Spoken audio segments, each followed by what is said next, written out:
She's the spunky detective, the voice of Disney magic, and the queen of relatable comedy Kristen Bell.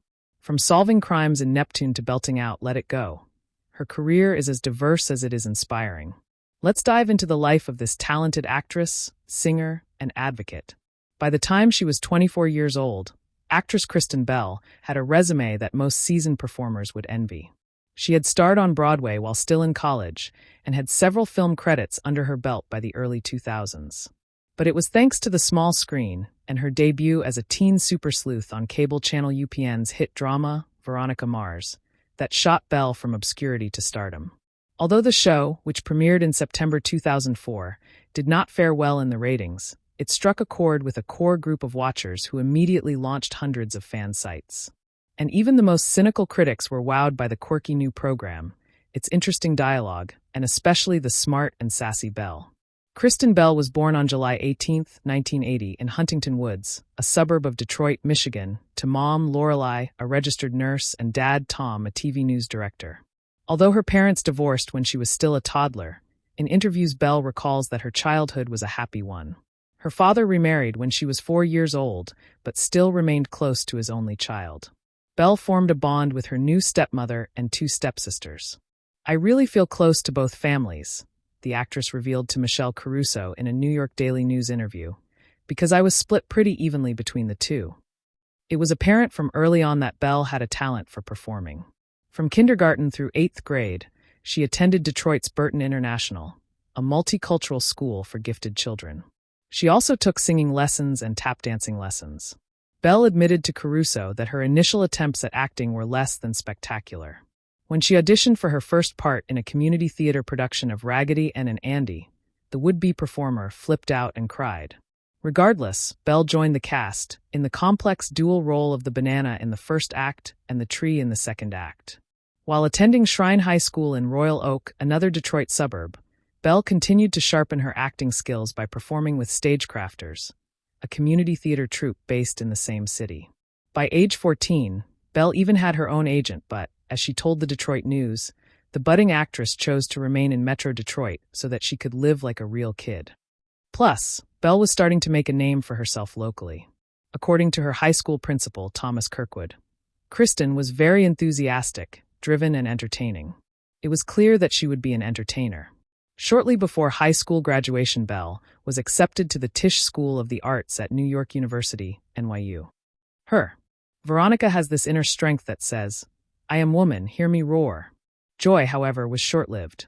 In 1998, right before her 18th birthday, Bell's best friend, Jenny Dorita, was killed in a car accident. Jenny had been a fellow stagecrafter, and she was the one who really pushed Bell to pursue acting. "My whole world was turned upside down," Bell told Michelle Caruso. The heartbroken teen stayed in her room for days and even considered not going to NYU.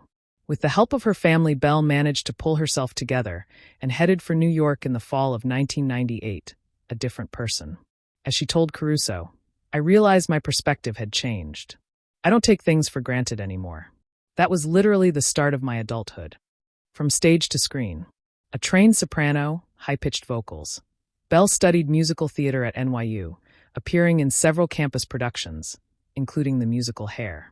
In 2001, during her senior year, she was lured to the Broadway stage when she was tapped for the role of Becky Thatcher in The Adventures of Tom Sawyer. Bell decided to quit school, just 4 credits shy of graduating with her degree.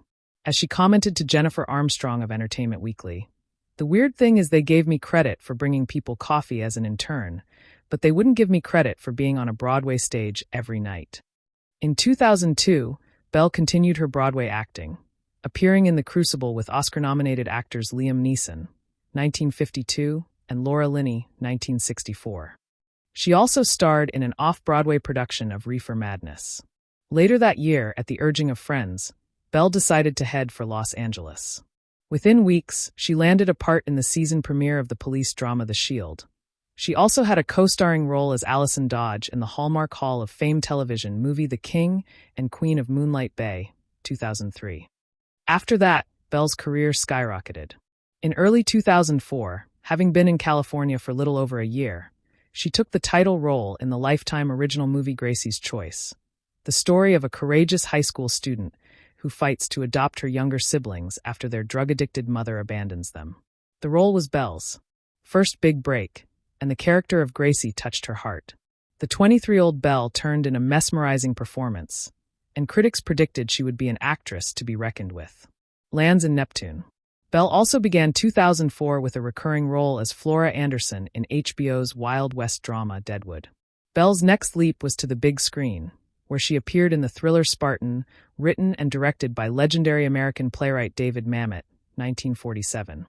Although her role as Laura Newton, the kidnapped daughter of the President of the United States, was relatively small, it brought Bell a good deal of exposure.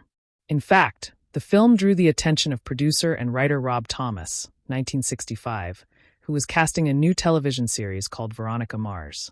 Bell, however, was not a clear choice for the role of the lively 17-year-old detective.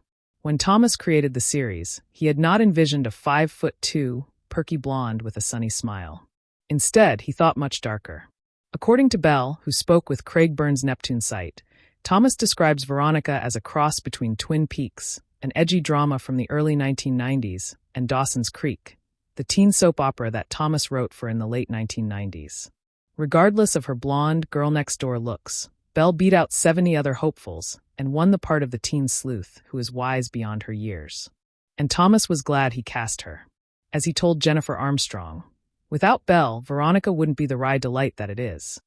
The show is set in the upper-class, seaside town of Neptune, California, where everything is not as picture-perfect as it seems. Veronica's best friend, Lily Kane, is killed, and her sheriff dad, Keith Mars, accuses Lily's powerful tycoon father of being the killer. Veronica's world is shattered. Her mother abandons the family, and Veronica, once one of the most popular girls at school, is suddenly an outcast. By day, she bravely stands up to the taunts of her cruel classmates with the help of her new sidekick, nerdy Wallace Fennell. By night, she turns into a savvy sleuth who helps her father in his new private investigation business. Her biggest case is figuring out who really killed Lily. When Veronica Mars debuted on September 22, 2004, critics went wild and heaped praise on Thomas for his intricate plot twists and clever characters. Barry Guerin of The Hollywood Reporter called it one of TV's only bright spots. He further enthused that the show has comedy, deathly serious drama, parody, and danger, ingredients not typically mixed together. The result is a new TV flavor, and it's delicious. The press was especially kind to newcomer Bell. According to Variety's Phil Gallo, Bell gives a multi-layered performance and is as charismatic as she is tough and intelligent. After only a few episodes, Kristen Bell was a huge hit on television. Fan favorite. When the show moved to its permanent time slot on Tuesday nights, more and more viewers started tuning in until there was a loyal following. Hundreds of websites, such as the Temple of Veronica Mars, sprang up almost overnight. UPN launched the official Veronica Mars site, where fans could log on to chat. The original teen detective, Nancy Drew. Veronica Mars may be the new girl sleuth of the 21st century, but the original teen detective, Nancy Drew, is now over 75 years old. Although Nancy Drew originally appeared in print in 1929, she still shares many similarities with her 2005 counterpart. Like Veronica, Nancy was originally a blonde. She comes from a single-parent home. She works closely with her father, Carson Drew, a well-known attorney, and she frequently solves cases assisted by her two friends, Bess Marvin and George Fain. More importantly, according to the history of Nancy Drew, Nancy, like Veronica, is the embodiment of independence, pluck, and intelligence. Nancy Drew was the product of American author Edward Stratemeyer, 1862 to 1930, and his Edward Stratemeyer Syndicate, a writing company that churned out popular series for young people. Favorite characters, such as the Rover Boys, Tom Swift, and the Bobbsey Twins, appeared in book after book and eventually became literary heroes. Because readers gobbled up the stories and Stratemeyer could not possibly keep up with the demand, he hired a crew of ghostwriters, authors whose work is credited to someone else, who fleshed out his original outlines. Young female heroines were featured in previous Stratemeyer series, but they were usually fairly traditional. With the introduction of Nancy Drew, a new kind of independent woman was born. The credit is given primarily to Mildred A. Wirt Benson, 1905-2002, who wrote 23 of the original 30 Nancy Drew stories. Although the name Carolyn Keene appears on the book covers, it was simply the pen name alias shared by the many writers the Nancy Drew series had over the years. According to the History of Nancy Drew, Benson was tired of what she called the namby-pamby style of girls' series books, and she had no intention of characterizing Nancy as namby-pamby. The feisty ghostwriter believed that girls could do anything boys could do, and she instilled that same feistiness in her character. Benson was 24 when she wrote the very first Nancy Drew mystery in 1929, The Secret of the Old Clock, and she continued to breathe life into her favorite girl detective for the next 30 years. When she quit the syndicate in 1959, Edward Stratemeyer's daughter, Harriet, took up the pen and wrote the majority of the original series, which consists of 175 books. The early Nancy Drew mysteries are still being reissued by Simon & Schuster, which purchased the Stratemeyer Syndicate in 1984. The company also produces a modern-day version of the series called Nancy Drew, Girl Detective, as well as other spin-off series, including the Nancy Drew Notebooks and the Nancy Drew Files, with their favorite teen detective. By the end of 2004, however, the fate of the show was in question.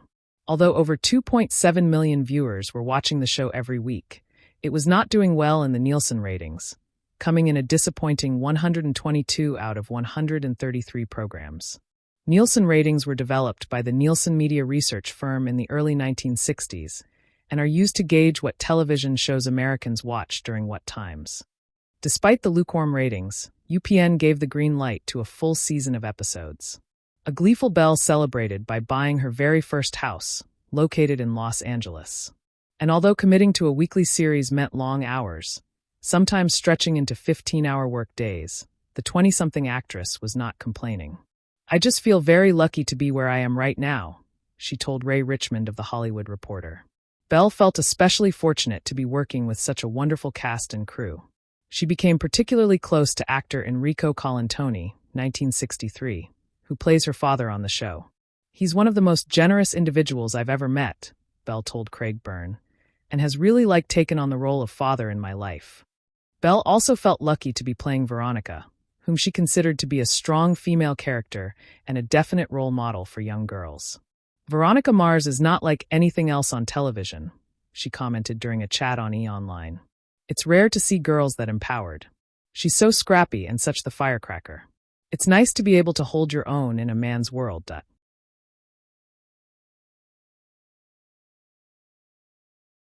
Marriage to Dax Shepard.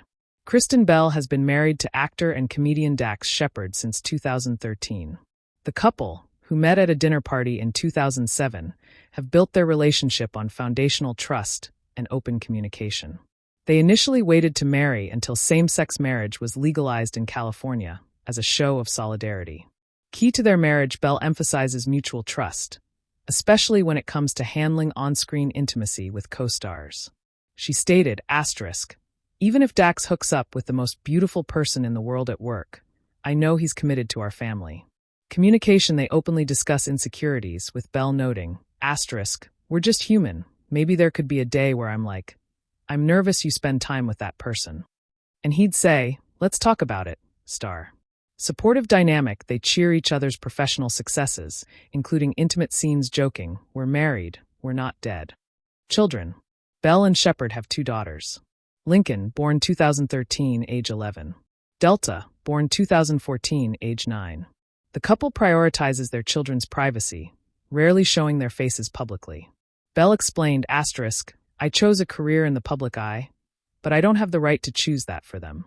Parenting style: free-range approach: they allow their kids independence, like letting them explore a Copenhagen theme park unsupervised for hours. Unconventional choices: they've faced criticism for practices like allowing non-alcoholic beer for their kids, which Shepard defended as a family decision. Early relationship: Bell admitted there were no sparks when they first met in 2007, but she fell for Shepard's humor and persistence. Their early relationship involved navigating his past open relationship and her initial hesitations. Recent events: 2025 SAG Awards. Bell hosted the ceremony solo, as Shepard stayed home with their kids due to a lack of babysitters. Social media: they frequently share playful, affectionate posts, like Bell's birthday tribute to Shepard in January 2025. Kristen Bell net worth: $60 million. Age, height, and weight. Being born on July 18, 1980, Kristen Bell is 44 years old as of today's date, April 13th, 2025. Her height is 1.55 m tall, and her weight is 48 kilograms.